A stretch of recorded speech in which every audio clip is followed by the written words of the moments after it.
Hello bachcho, let's read the question, and the question is true or false statement. Zona pellucida disintegrates just before fertilization. So ये statement true है या false ये हमें बताना है. Key concept, zona pellucida ये support करती है communication between oocytes and follicle cells during oogenesis.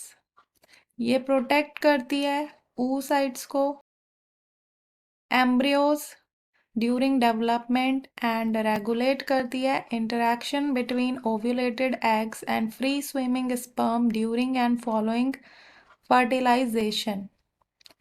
सो जब ओवम रिलीज होता है from the ovary is not fully matured and उसे कहते हैं सेकेंडरी oocyte. एंड जो सेकेंडरी oocyte होता है वो कवर्ड होता है by zona pellucida.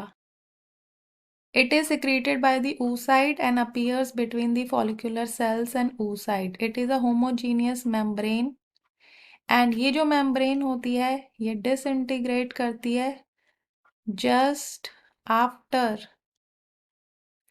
the completion of cleavage.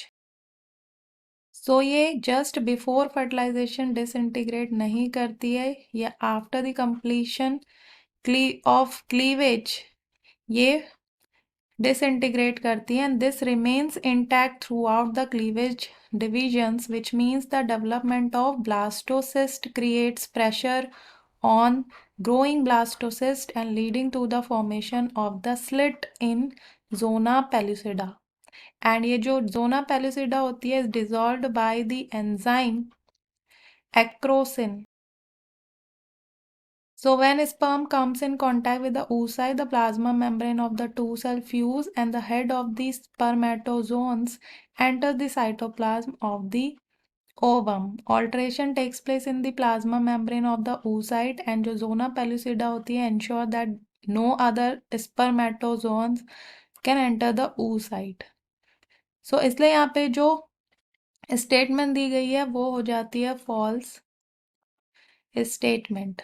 So hope you understood it well. Best of luck.